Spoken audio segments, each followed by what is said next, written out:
It's nearly 20 to 12. Thousands of people infected with contaminated blood in the 70s and 80s face having their annual payouts reduced under proposed government reforms. The move could leave victims £7,000 a year worse off. About 5,000 patients were infected with HIV, hepatitis C or both after receiving the infected blood.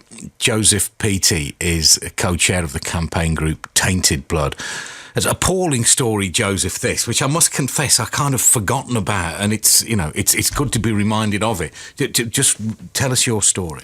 Yeah, it's very easy to forget this. The government's so good with their spin, I have to say, over the years, that each time they do a little tweak, it makes it sound as though they've sorted it out and paid proper compensation once and for all. A very long-standing issue. 30 years ago, I was a child, an early teenager.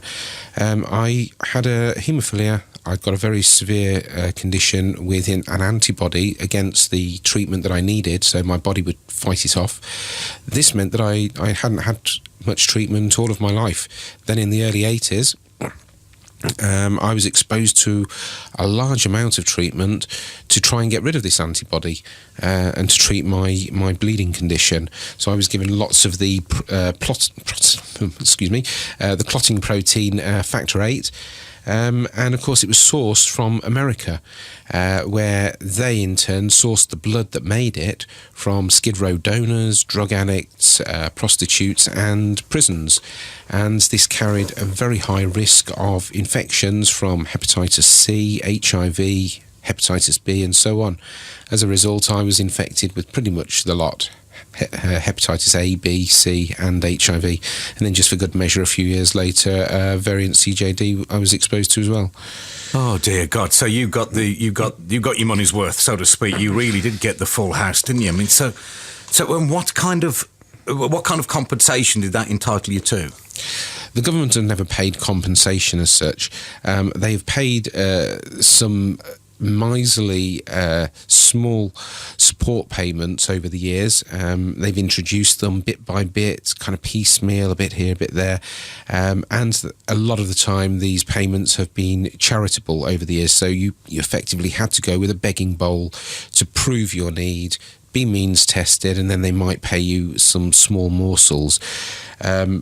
What we've been calling for years is a simpler system, one which is more comprehensive, and even if they don't want to call it compensation, at least it is comprehensive enough to enable people to get on with some security, some safety, some dignity in their lives, to meet their own needs, and actually to redress the balance a bit for them having lost the opportunity of families, of careers that they've lost in many cases, and to help the bereaved, the widowed and widows of those who died. The Department of Health says we want to help everyone affected by this tragedy, which is why we've committed to provide $100 million of additional funding to the reform scheme on top of the current spend of around $22 million a year. So what is the debate on that? And MPs will debate the issue today, won't they? Yeah, and you know what? I'm hoping that the MPs have picked up on this spin from government and from the Public Health Minister, Jane Ellison. They make this sound fantastic, don't they? 125 million, in fact, between last year and this year that they are supposedly committing for support. I must emphasise that it's supposed to be for support that we're looking for additional funding for. When you actually get down to the nitty-gritty and analyse this money is going to go on treatment for people that were infected by the NHS, and you would think they've got a moral obligation to get on and treat these people if they can.